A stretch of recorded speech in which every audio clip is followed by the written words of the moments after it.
With the paperwork signed and the start date set, your new agent is excited to get started and see results. And as their broker owner, it is up to you to make sure the onboarding process is smooth and that your new agents have all the tools and support they need to hit the ground running. During our Recruiting Plus webinar last week with Nathan Dart, a very successful Remix owner and team leader from Maryland, he walked us through his recruiting process, how he recruits A players to his team, and focused in on how he sets them up for success. For Nathan, onboarding agents is key. You put a lot of time and effort into finding the right people to join your office, and you don't want that to go to waste by leaving your agents on their own once they start. So I know onboarding might be the most difficult part of the recruiting process, but it is critical you get this right. It is the core of your responsibility for your agents. You need to have the right systems in place and set clear expectations from the start. Let's now hear from Nathan directly how he ensures a productive onboarding and why it is so critical to be their coach to help your agents grow their business.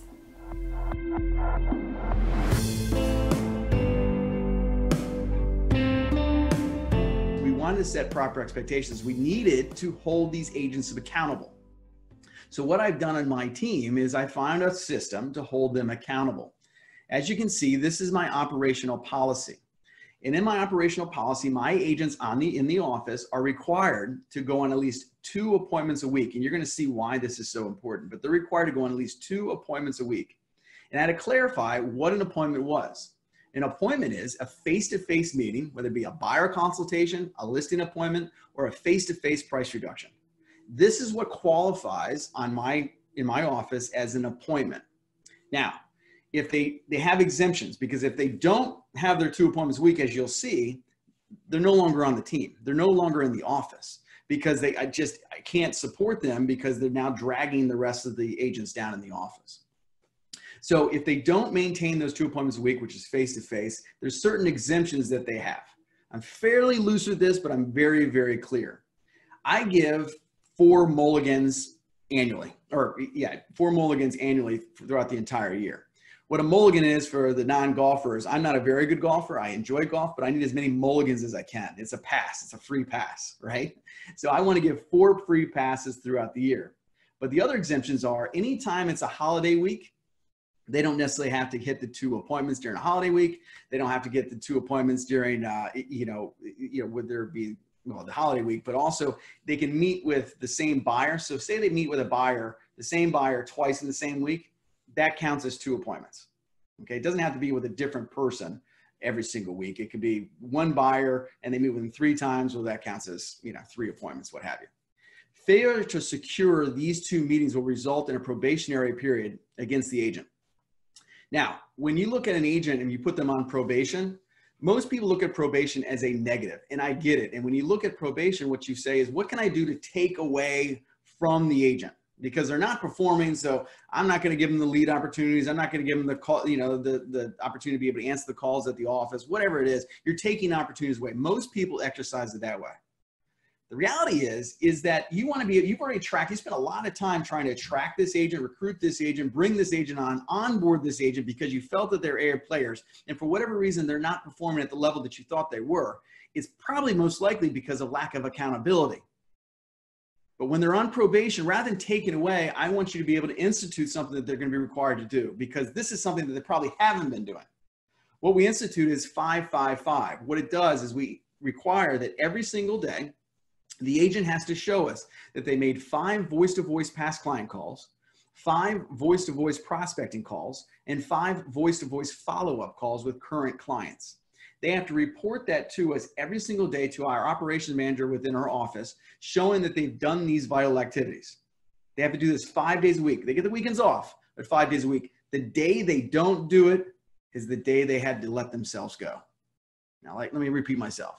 The day they don't do it is the day they know they had to let themselves go. I didn't do it.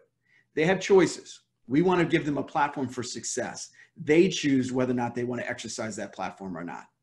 At the policies, and we've now attracted the right people. They're excited to be a part of our culture. High energy, A players. They want to be held accountable. They want to be able to be coached. You bring them on, you've given them all the vital activities of what exactly they're responsible for doing. So it's absolutely clear. There's no confusion in regards to what the responsibility is for. You've got a strict policy in place. It's only putting them in the very best position to succeed. And then what? Well, and then what? We want to onboard and train them, because we have to do this. This is our responsibility. I know this is probably the most difficult part of this process, but this is the core of responsibility. Now, the good news is within RE/MAX Europe, you have support within Europe. Like, I know what they've put in place, and it's amazing. And we're going to go through this pretty quickly because I know I'm going to spend some more time with Stephanie kind of breaking this stuff down. This right here, which you can see on my screen, is the calendar of my onboarding process with all the agents on my team. When they come into the office, this is the onboarding process. Monday through Friday, what is it we do and who's responsible for doing it with the agents? This is the first 30 days of my onboarding campaign. Once again, you guys will be receiving this in the email, so you can, no need to spend too much time looking at that. Once I've spent 30 days of my own personal onboarding process, then I want to engage them in my training program for the next 30 to 60 days, taking them through more training modules so they can better themselves. Now, for you in RE/MAX of Europe, you guys have an awesome resource with RE/MAX Compass. RE/MAX of Europe have built this out for you, so they have all the information for you. So if you're looking at my 30-day onboarding process, use it, you're welcome to, but you guys already have something in place. So for you not to use this, it's a huge opportunity loss. So I highly encourage it. I went through this and I was really impressed with what the team has done for you guys. Absolutely use this. Now, you may look at this up, like there's a ton of extremely valuable information here, which is great. You got to put it in a position when you're training your agents, when you're coaching your agents, how can you elevate the way that you present it? How can you create a better experience for how this information is being presented to the agents? That's what I want you to be able to think about. I would encourage you to do face-to-face. I encourage you to do it in a workshop type of environments so you can get as much engagement as you possibly can with the agents, because that's the best way to be able to do it from what I've been able to find from experience. So RE/MAX of Europe has done a great job with their onboarding and training. Use it. It's there for you. I know sometimes when all this information is given to you, you're like, oh no, I'll just get to that at some point. But it's not at some point. Like, this is critical because this is setting up your agents for success. If you're not using this, you're only setting them up for failure, and you're making your job so much more difficult because all this effort has gone into recruiting. Having the turnover is painful. Having the turnover is very expensive. We have to find a way not only to recruit, but just as important as recruiting, if not more important, is the retention aspect of your team, of your office, right? So for that being said, we have to transition ourselves from being managers to being coaches. Because when I look at management, I don't know for you, but for me, but management to me, it just is painful.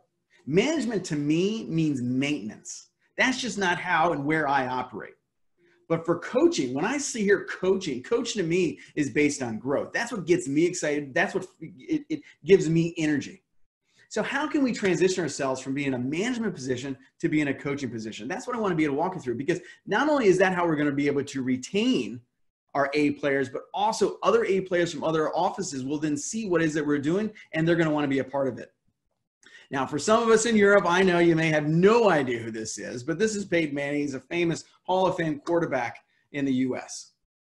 Now, what he says is he actually spoke at R4. This was back in 2015. He was at the MGM Grand, and he spoke the morning of the opening general session. And what he said in the opening general session, I really appreciate it. One, I paid special attention because I was actually the last speaker on the main stage the night before he spoke. So I get to kid around with my buddies. I'm like, hey guys, yeah, I got to open up for Peyton Manning. So, not really, but anyhow, I got to use that. But either way, when Peyton spoke, he said, as soon as you stop wanting to be coached or taught or mentored, you are in trouble. You're absolutely right, because then you put yourself in maintenance mode. And this is so important that we put ourselves in coaching, because we're also focused on growing. That's where we have to be. Where are they finding their coaches? Because most people think, oh, well, I got to go hire a coach now. That's way too expensive. I don't have the budget for that. I've just been through COVID. I'm just trying to get myself back, again. Where do I find my traction? Well, where people are finding their coaches, there's a survey done by NAR. And they found 11% said they found their brokerage, their colleague, online search, and advertisement. I get all that, but what you'll see is, even though that these are where they're finding their coaches, when surveyed, agents where they want their coaches is they want their coaches to be us. This is where they're finding it. But where they want them is they want us to be their coaches. They don't have to go pay for another coach. Now, I believe in coaching. Granted, I'm not saying that coaching is wrong outside, but where they wanted to really get it is they want to get it from us. So we have to put ourselves in a position to be able to truly how to coach them. Because why it's become so popular is because it works. Like I've been in coaching myself personally. I'm coached. I'm coached and I have my agents coached, not only by me, but an outside coach as well, because it works. We have to track everything. We have to discover, we have to train, and we have to hold them accountable. This is our responsibility. Now, the top qualities of an extraordinary coach, which that's where we are now, guys. Yes, I know we're broker owners. Yes, I know we're leaders, but leaders have to be coaches, my opinion, my view in this marketplace, especially. But the qualities of an extraordinary coach, in my opinion, come down to 5 different elements. Number 1, they're absolutely truthful. We don't make this stuff up. Like I'm here having the opportunity to be able to speak to you. I'm telling you the truth. I'm not just making up stuff that I've never exercised before. This is stuff that not only that I've been doing, but I'm currently doing today. That's where I can come from. I can come from a place of being honest with you, and your agents will see this too. You have to be honest with them. They inspire with vision. Inspire with vision, showing them the opportunities that they can create and be able to build the business that supports the life that they want to live. When you get a clear enough why and who they do it for, they will have the energy to be able to push through that. And that's so important. They're intuitive. They get what's going on in the marketplace. You're nimble. You understand what's going on and how it is that you can respond, not react, but how you can truly respond and offer value in the marketplace. They care. They're invested in their success. Now, we all care. I know we do. We care about the agents. We care, about our bottom lines. We care about, I get it. We care. I understand that, but really, how much are we invested in the success of their agents? Think about that. Because look, in any marketplace, to be a great leader, like there's a difference between being a good leader, and there's another difference between being a great leader. A good leader is interested in people's success. On the surface, they care. But to truly be a great leader, you have to be invested in their success. And when I'm saying invested, I'm saying not only financially invested in their success, but emotionally, by your time, invested in your time in the success of not only their agents, but the families that they have to support. Like we're going to a different league here.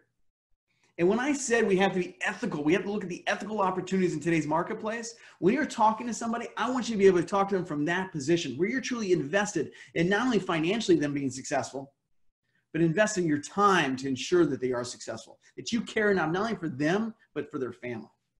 That's a different level that we're taking this to. And you have to lead with integrity. You absolutely have to lead with integrity. Now, what is integrity? Now, most of us on this call understand and know what integrity means. Integrity on the surface means if you say you're going to do something, you do it. That's the definition of integrity. And if I was to ask you here right now whether or not you have integrity, what would most of you say? I would say most of you on the other side of this camera, if I asked you if you had integrity, if you said you're going to do something, you do it. You say 100%, absolutely, raise your hand. I have integrity. If somebody asks me to do something, I say I'm going to do it, I will do it. But I'm asking you again, if you have integrity, when is the last time you said you're going to do something for yourself and you didn't do it? If you said you're going to do something for yourself and you didn't do it, you don't have integrity. Integrity is at that level. If you say you're going to do something not for somebody else, but if you say you're going to do something, you do it for yourself when you say you're going to do it, that is the definition of integrity. And that's what people see. Right now, and to be a leader, you have to have true integrity. Not only when you say you're going to do something for one of your agents or somebody within your office, you do it. But if you say you're going to do something for yourself, guess who's watching? Your agents are watching. Your management team's watching. Your industry, your marketplace, they're all watching. Right now, during this whole COVID scenario, everybody's watching. It's more than what we say, it's what we do that makes a difference, especially in our leadership position as us as a coach. Because as I said before, a lot of us are interested in having a great office and to grow and to be a coach and to make a contribution to our marketplace. But very few of us are truly committed to what it takes to be able to do that. But when I look at the number of people that are on this webinar right now, I know you're more than just interested, because you're taking your time on a 2 o'clock or 3 o'clock, at this almost 3 o'clock in the afternoon, to be able to be on this webinar to better yourself. You're committed to not only your success, but the success of your agents. And it's more than what you say. People will see this, and it's going to be putting you guys in a far better place. Now, for some of you guys have heard me speak before, and I share this quote a lot because it's something I share with my kids every single day, and it's something that I recite to myself every single day. And it's in times like this quote is more important than ever. And what it is that great people actively create their lives, while others are created by their lives, passively waiting to see where life will take them next. The difference is living your life intentionally versus living it by accident.